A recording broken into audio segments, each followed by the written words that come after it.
I think maybe we'll get going so we can jump right into it.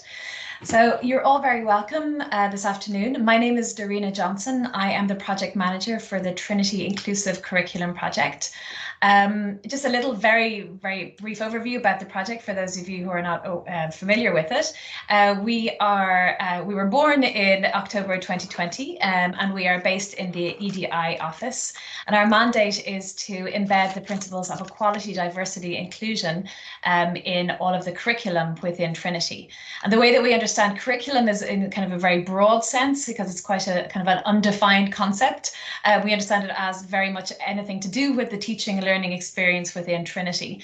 So that starts with content, but it's also in terms of the presentation of that, the teaching and learning experience, as well as things like assignments and assessments. And so we are working with all of the schools, and we have school champions, which are academics, so working in all the different schools to help bring in the principles of inclusion and how to build it into the curriculum and the teaching and learning within the different schools and disciplines. We also work very closely with students, hearing from their experience of inclusion and exclusion, making sure that anything that we do has the student voice involved and their perspectives included as well. And then also we work with very closely with our colleagues within the EDI office and looking at policies and discourse around inclusion within Trinity more broadly as well. So you're very welcome to this afternoon's session. We are going to be discussing how to create accessible content within a Blackboard module. We are going to be hearing from Assistant Professor Jacqueline Whelan from the School of Nursing Midwifery, who will be going through kind of tips and strategies that she has been using to implement accessibility and inclusivity within her Blackboard module. Then we'll be looking to Brendan O'Connell and Joanne Banks, who will be kind of giving their perspective on just some reflections in terms of their own disciplines. Brendan is from the School of English and Joanne is from the School of Education. And then we will also be welcoming our colleague from the Trinity-INC, Sean Adderley, who graduated himself in November and also has been talking to students regarding their perspectives of Blackboard modules, what works, what is actually helpful, what is helpful to their learning as well.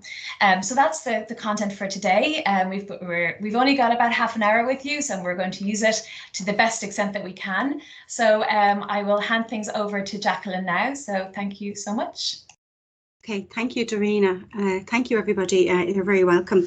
I would like to thank the Trinity-INC team for inviting me to present at today's session as part of Accessibility Week, and I'd also like to thank the Disability Services for creating this session. So I just want to focus on really today on what works for me and works for my colleagues in the School of Nursing and Midwifery. So Doreen, if you can show me the first slide there, that would be great. So I just want to give you context to this. So when the lockdown hit back in 2020, I started delivering this module directly after that. So we were very concerned because it was the first rollout of the second year module. It's quite a complex module. It's a shared module that's taught to roughly around 285 students across all disciplines and professions. So I was quite concerned about how we were going to actually navigate this and how we were going to transfer all of the content into online learning for students.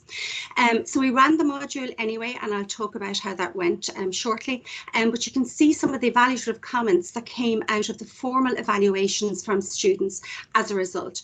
And what it actually proves is that if you allow students and show students how to navigate Blackboard properly, and if it's fully organised, that the experience has a huge amount of benefits for students. So you can see there, one of the things that our students really seek all of the time is they want some kind of transitions between content from one year to the other.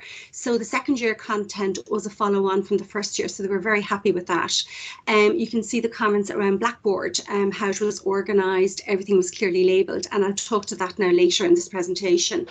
They were very happy too with how the lecture notes were compiled, and actually as module leader I went through everybody's lectures notes just to make sure that there wasn't going to be any queries. because I didn't want to be inundated with a huge amount of queries from 285 plus students, in particular in relation to this module as module leader. So there was only one area where that needed to be developed, and it was law.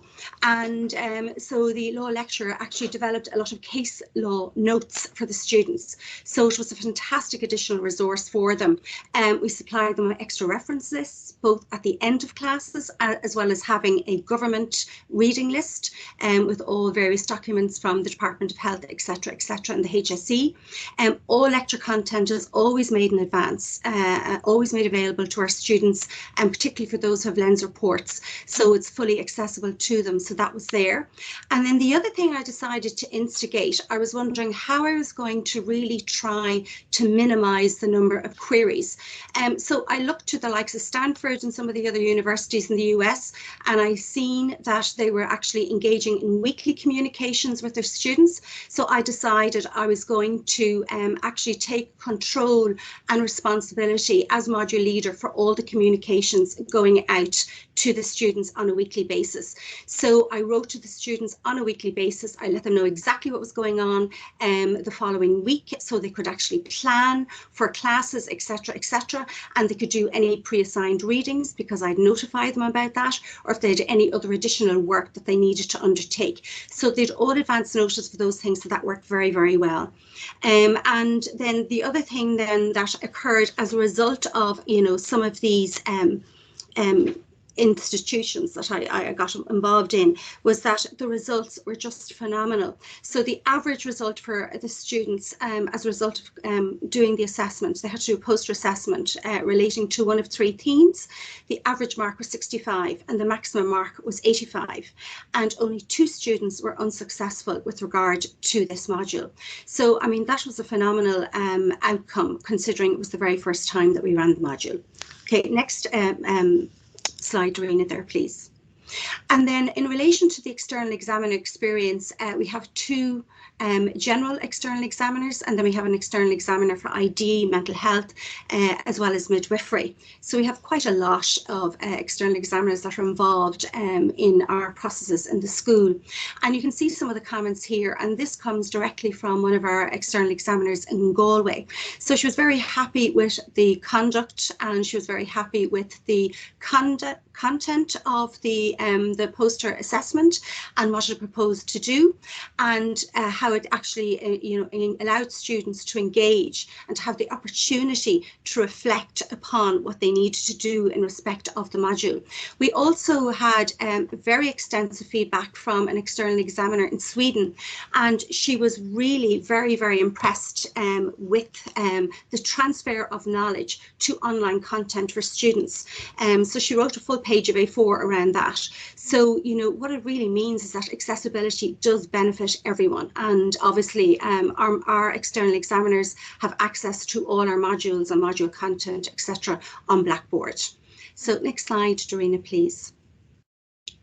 I suppose the one thing, I've been teaching across shared modules for a very long time, and the one thing that really strikes me about teaching across them is to make things crystal clear for students and to create a really concrete road path for students so they can find everything with ease. So the whole notion of easy navigation is central to the student learning process. So you can see here on the left hand side we have a navigation page on Blackboard, so we always have announcements there, so we can put up announcements for students. We always write a welcome note for every module that we're involved in. We also create a module overview, and I'll talk to that now shortly. And then all the content, be it lectures, tutorials, whatever it is, or even online learning, everything is listed directly on Blackboard. So, you know, you're looking at, we have about 27 lecture hours up. We have 8 online module sessions, and then we have 5 tutorials for 13 tutorial groups across the shared cohort of students. So it takes quite a bit of time to set it up, but once it's set up, that's it, it's done. unless changes occur to the module, stuff like that, as a result of curriculum developments. But once it's set up, it's done, and it just makes navigation very, very easy for students. And the other things that we have up there as well, we have my reading list via the library, so all the online learning is immediately accessible. And the librarian was fantastic because she actually created a lot of online resources for me when lockdown hit, so students had access to everything for the purposes of sitting their examinations. And then we have a whole assessment folder set up for students around their assessment with the assessment details, and then I have other additional details around how to construct a poster, how to develop it, how to format it, other additional readings about how to create a poster. And then the other thing that we do is we set up samples, really good samples of good student posters that have been created in the past where students have succeeded. And obviously we ensure, we seek consent from different students around that, so we can actually use them. So students have access to them, so they know what the finished product sort of looks like, and they have some idea what the expectation is. So that's very useful, and that cuts down on the number of questions. The other thing that I do is allow students to ask as many questions as possible, and then on a weekly basis I put up an announcement on Blackboard, and I let students know about the nature of questions that have been asked, and I provide a response to those questions so they know exactly what is happening in the context of module development and delivery, and particularly around the assessment itself. Okay, next slide, Derina. So this is an example of my welcome message. So you can see there, I think it's really important to create the right climate for the students and to ensure that they know that they're going to be supported. I think this is a really very important aspect of the teaching and learning experience with students. So we always write a welcome message, and then we let them know about the number of module team members. Now for this module, it's quite a complex module. So we have 20 different staff, 25 different staff members involved. So what I tend to do is I put up links to people's profiles and their contact details so they can contact the individual team member directly if they need to, as a result of individual sessions being delivered. The other thing that we do is we wish students every success in the module, and that we state we hope they're going to actually enjoy the module, and then they have direct obviously contact with me as the module leader for this.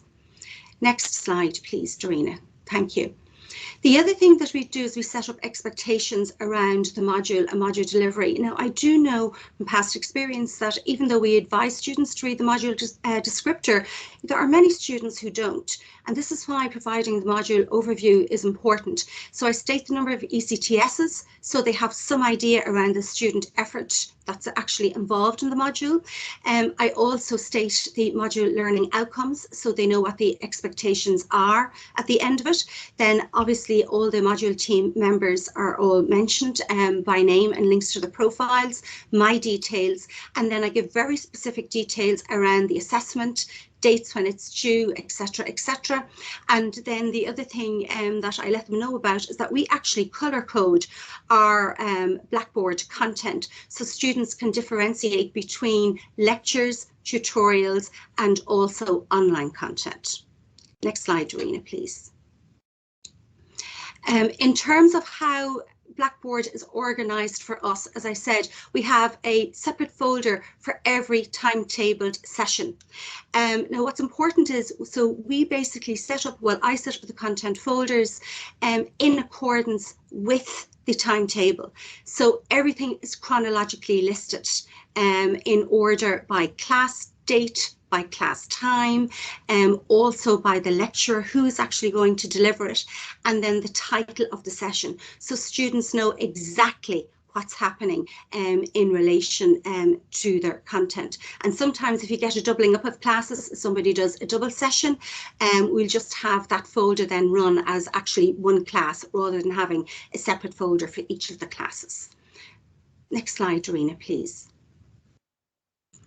Then, as I mentioned earlier, so what we tend to do is we differentiate, because what I find and what I have found in the past is if everything is just listed in black, students cannot differentiate, the delivery methods.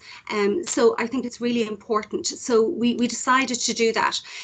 So all the lectures are in black, our tutorials are in blue, and our individual online sessions are red. And I decided to actually put the red colour there because I know sometimes some students don't really undertake the online study sessions, or sometimes they may forget about them. So it's ways and means of trying to highlight that this is online and it's an individual session and they must do it first.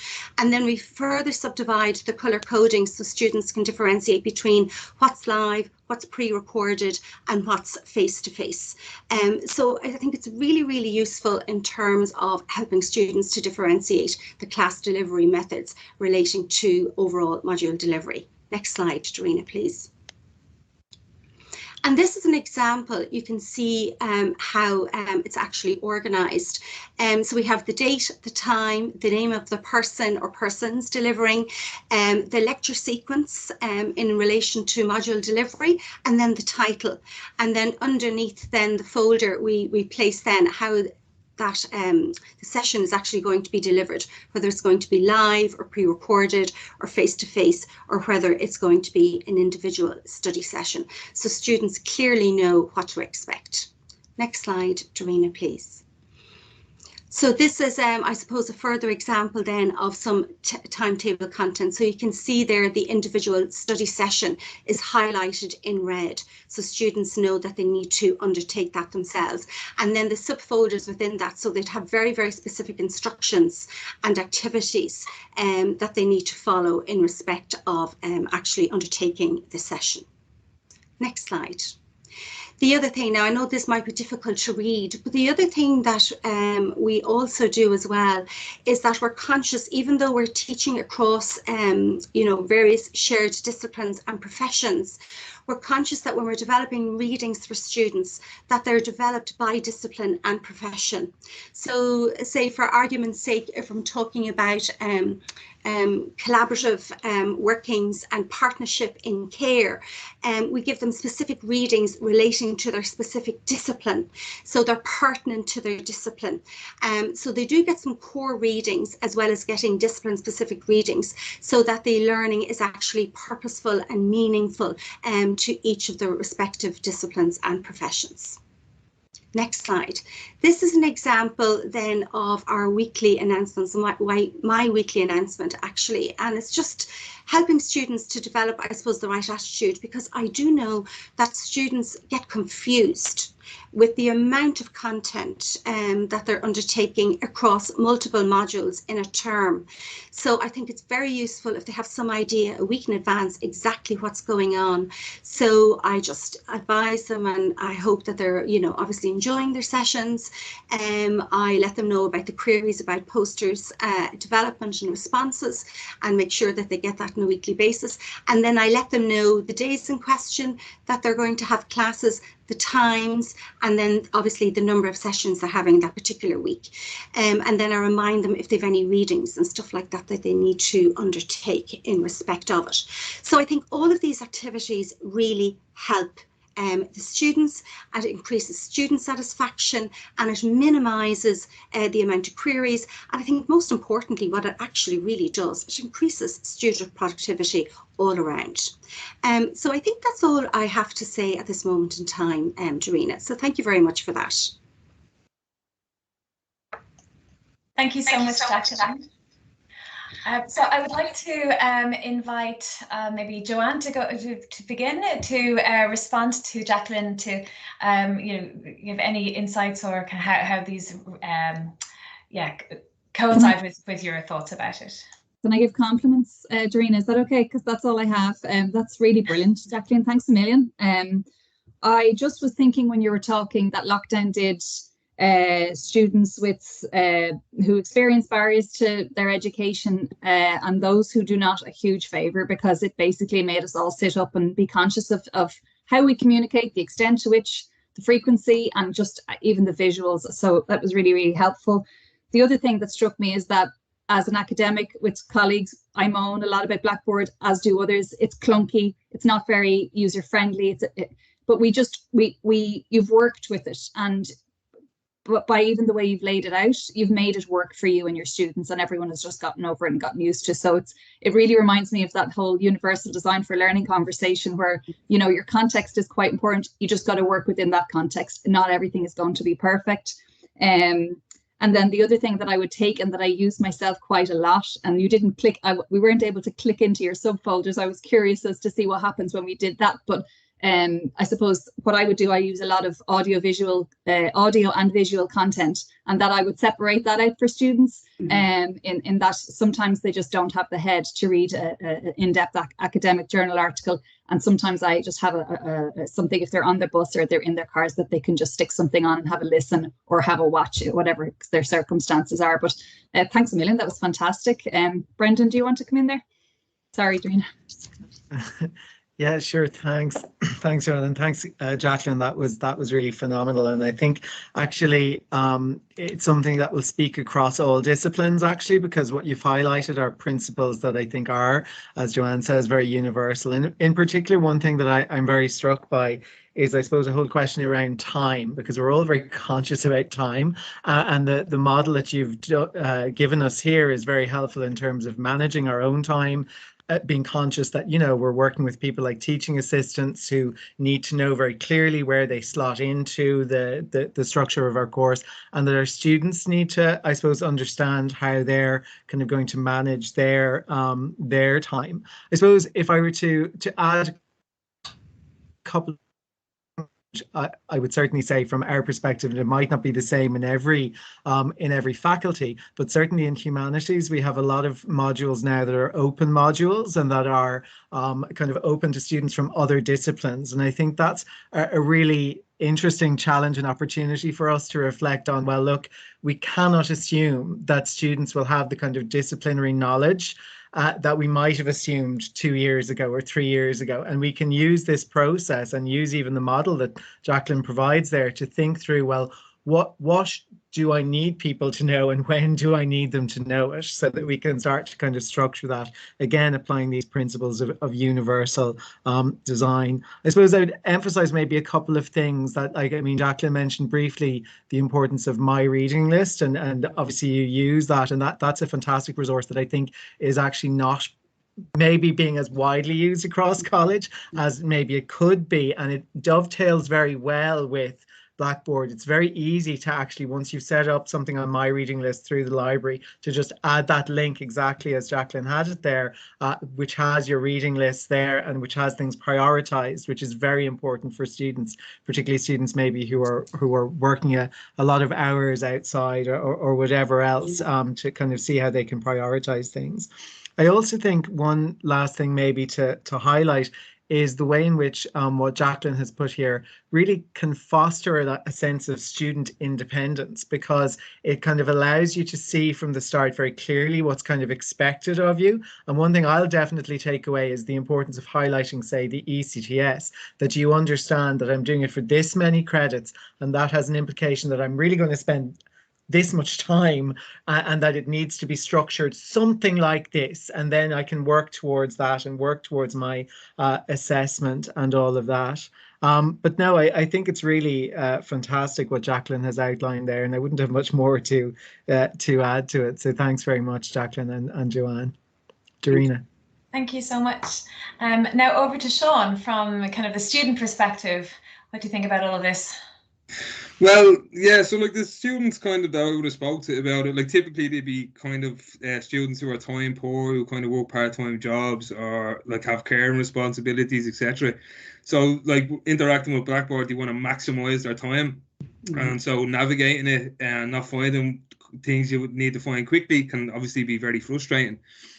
And then we shouldn't assume that all students coming in, especially like junior, fresh and stuff like that, are tech savvy and understand Blackboard and they know how to use it straight away. So, you know, some considerations to be given towards that. But like some experiences just even that have been shared and that I've had myself is that like, so the kind of blue column guide on the left hand side, I've experienced it being done in based out on topics, and then other times based out in weeks. And I've always found that basing the things out in weeks is a lot more clear and concise. Whereas topics, because when you go into the topic, it'll have overlapping weeks and it can be confusing, just from my experience anyway. I know, like, even in weekly topics, some things can be carried over if they weren't covered in 1 week and stuff like that. But I've noticed in the ones that are organised by a weekly structure, any changes are much more clearer, they're more transparent and kind of seamless in that sense. When it's done focusing on topics, it can be a bit more confusing. So then on to the other kind of issues that have been brought up and that I've experienced is the labelling of folders. Like, for example, I've had a folder called week 2, and within that folder there'll be readings, and then another folder called week 2, and that would make me overlook other readings that were in that folder, subfolder.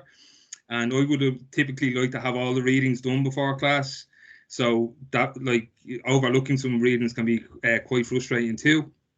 And labeling the readings properly, as in, like, author, title, as well, instead of, like, sometimes I've just been a folder with just chapter 6 written on it, and it's not very clear. And I think that's particularly important in times of revision, when you're kind of cram and you're trying to look back and find the relevant articles to the topics that you're on.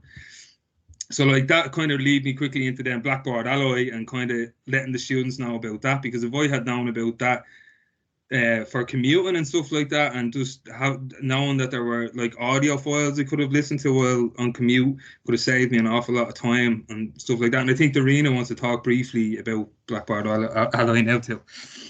Yeah, thank you so much, Sean. Yeah, just a very quick overview of what Blackboard Ally is, just for those of you who may be less familiar with it. It's a very powerful tool within Blackboard that we have access to, and of course students do too. It's an accessibility tool that is embedded into Blackboard, and basically what happens is you upload your content to Word, PowerPoint, or PDF, whichever kind of type of content, and then Blackboard Ally gives you a score. So it can be low, that red, all the way up to this dark green, which is perfect. If it is green, you're good to go. Ally will then automatically convert your document into alternative formats for students to download. So there are a number of different formats that they can download, which I'll just kind of go over with you now in a second. Now, if it's orange or red, what Ally will do is actually provide you with a step-by-step guidance on how to make your content accessible. So not only does it say, okay, listen, there could be problems with your content, but also actually shows you how to address some of those issues. So in terms of from the student perspective, they will just see this little button on the right hand side here with the alternative formats as A with an arrow down beside it. And then if they click on that, then it opens up, basically, hey, you can download this document in the alternative formats. So you can download it as a tagged PDF. Now, what is a tagged PDF and why is it useful? Well, it's useful because of assistive technology. For those who are using screen readers or other types of assistive technology, they can actually download it, and it's easily convertible and easily read by their technology.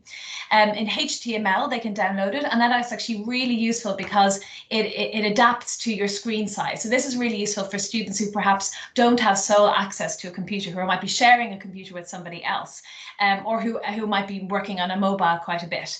So then it actually converts the size of the document to the HTML, and is much easier for them to be able to see.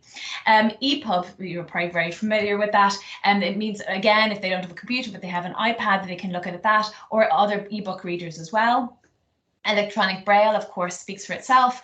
And then the audio one is really useful as well, as Sean was talking about, for students who are busy or on the go, for those who are perhaps on the Lewis, or who have long commute times and don't have the space perhaps to take out their book, but that can actually just pop in their earphones and listen to a document, listen to an article.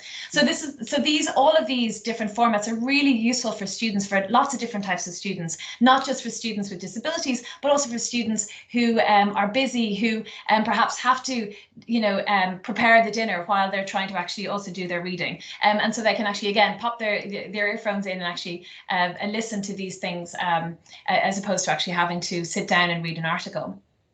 And so where do you start as an academic? Well, you can just try it out.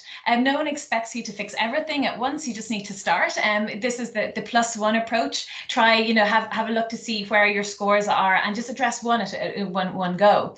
And by seeing the issues in content, in any one content, you'll be able to see what perhaps are the common issues that actually occur in your different documents, so that then when you're developing your own document, for another document from scratch, you can actually make it accessible by design. So then when you do upload it to Ally, there won't be any problems.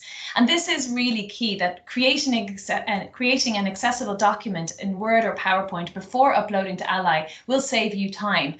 So check for the kind of common things are alt text, and making sure that all the images and videos have this alt text. And you can see this, there's a section for that. It's just popping in the alt text. If you right click on the image, you can put in the alt text, and that will mean that any screen reader will be able to describe the content of the image to those people who may not be able to actually see it. Also key aspects are the titles and headings. So for instance, for the tagged PDF, they will be able to actually know where the titles are, as opposed to it just being bolded. They won't really know what that is. And use the inbuilt accessibility checker in both PowerPoint and Word. It's really, really helpful to actually work out where the issues are if you're unfamiliar with how to do this. And that's a little kind of logo for it on the right hand side there. And you can just click on that and it'll show you how it goes.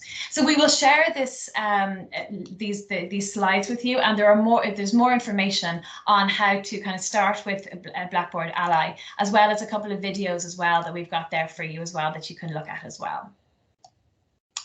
So just wondering, I guess that was kind of a very whirlwind tour across everything. I know there was one question from Erica in the chat there regarding color coding, and thank you to Andrew for responding to that. We're just wondering if there are any other questions or comments for any of our speakers today, or in general about how to make your Blackboard module more accessible. You can just jump in, or you can put your hand up, whichever you prefer. Can I just make a comment, Derina? Of course. Yeah. It was just basically really what Sean was talking about, and also Brendan as well, about sort of the reading list. So like for the purposes of my module, for example, it's divided into 5 discrete units of study. So the reading list is organised in relation to those units. So it's like sub-organised again, so to facilitate students, and I think that's very useful. And then the other thing that we do as well, particularly in relation to content delivery, is that we actually highlight to students what's an article, what is a government document, what is a video. We even put the timings of the videos if they have to do them as a self-directed activity, so they have some idea around the time that's involved. And then I also put a transcript then at the end around the video and stuff like that. So everybody knows exactly what's going on, and particularly for those who require that kind of information, if they have some form of disability. So it's very, very useful. So as I said, it does take a long time to set this up, but once it's set up, that's it, it's done. And then when each year comes, you transpose one year to the next, you roll over, and then you can obviously update and so forth. But once it's set up, then that's it. It's plain sailing really after that. Fantastic. Thank you, Jacqueline. Andrew, I was actually going to ask you to jump in as well, so perfect. Thanks, Derina, and again, thanks for the presentations and talk. Sorry, people don't know me. I work in the Disability Service, and I'm also the Assistant Technology Officer here for the service. So I will meet a lot of students using some of these softwares, essentially students who would come into, I suppose, contact with, accessing information. Ally has been a good tool, essentially, and there is feedback there. We have just over 6,000 unique users of Ally who've downloaded over 28,000 pieces of information, believe it or not, from Blackboard, essentially all the way through, basically. So that's 6,000 people, individual people gone in and pulled down formats in content that's been posted into Blackboard in a format they prefer. So that obviously goes way beyond the students registered, even with our service, which is just over 2,000 students. So you can see how it could benefit everybody, international students, X, Y, and Z, all the way through, who have, who I suppose, again, who prefer, I suppose, content in their own way. On the other side of it, on the academic side of it, I suppose it's less so of a pull. There's been around 195 academics have gone in and make content changes to information, or to I suppose content they've posted essentially all the way through. We'd like to see that increase. And if there was questions or support regarding that, please come back to myself or come back to Derina. I'd be more than happy to help in that learning curve, or in that frustration curve, as I call it sometimes, for people who are trying to get people to use it essentially all the way through, or even again, or I suppose understand it a bit further all the way through. I think it's a great tool. We just need to, I suppose, utilize it as much as possible, and I suppose get using it, and get over that learning curve essentially, and breed that confidence, I suppose, amongst peers and I suppose academics who are, academic colleagues, I suppose, etc., etc. That's all I wanted to say. Thanks, Derina. No, thank you so much. It's good to know the figures as well, to see how many students actually use it. It's a really high number, and as you said, it goes far beyond those who are registered to the Disability Service, showing how useful it is. Thank you. Would anybody like to come in there with any comments or questions for anybody?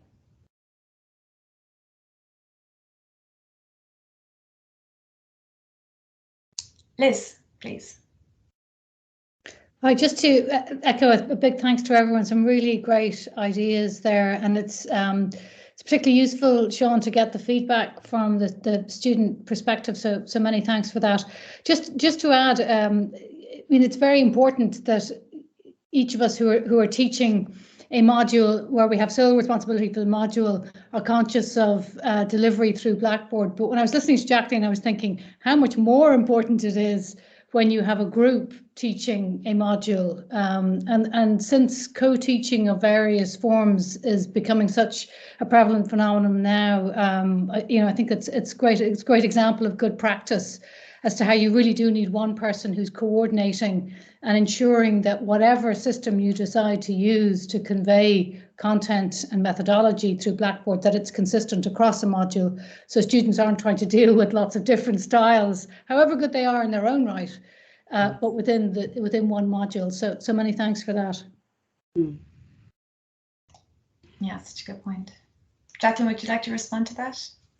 Yeah, it's such an important point. I can't stress it enough. And it really, as a result, we did evaluations on students a couple of years ago, and particularly if students are being exposed to a share module, and you have lots of people teaching on it, and you have different members of staff then sending out announcements via Blackboard, students literally get inundated with announcements. And so one of the main points that came up in the evaluations was students were really annoyed about the amount of announcements that they were getting. So then I had decided, based on that I was actually going to take control of the communications for the module. And because of 25 module members, and we don't make any announcements about lecture content because everything is up. There's no need for that. The only thing they need to know what's going on week by week, and then information about the poster. So, people don't need to know certain things have gone up or certain things have come down. They don't need to know any of that, because that's all superfluous to their learning, really. They just need to know that the content is there. And so I think that's really, and I actually thought it might generate more queries from students. It didn't. I was absolutely amazed. I didn't get one query about the module content. I didn't get one query about where to find anything. I got no queries about that. It was just queries about the poster and nothing else. So it was great. I have to say, that sounds amazing. Like, yeah, not one query from it really worked. It just worked. And I thought, thanks be to God for that. Yeah. Any other comments or quick questions?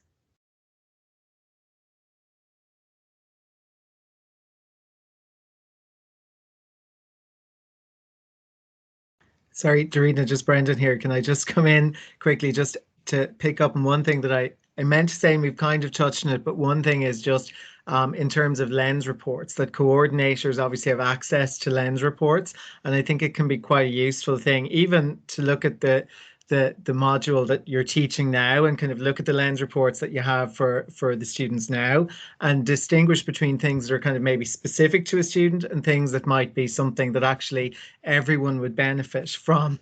You know, if I had the slides up in advance of the lecture or whatever else, that benefits everybody. And so thinking about things like that, I think now is actually a good time, even though, you know, I think some of the reason for the low uptake with at staff level, like Andrew was saying with Ally, is because people don't really want to be messing around with their Blackboard stuff. They often have done it in the summer.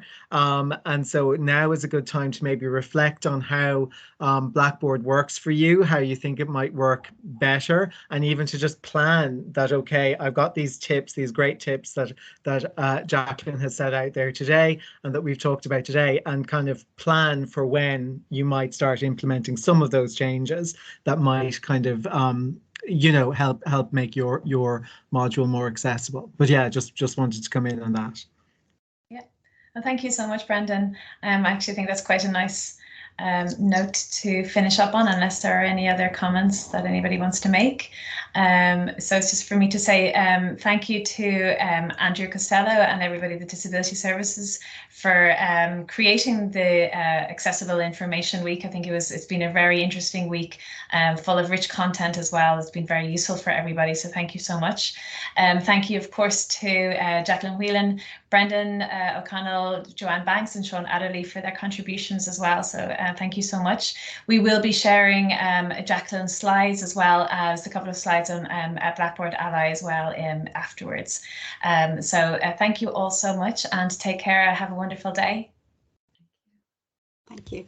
Thank you.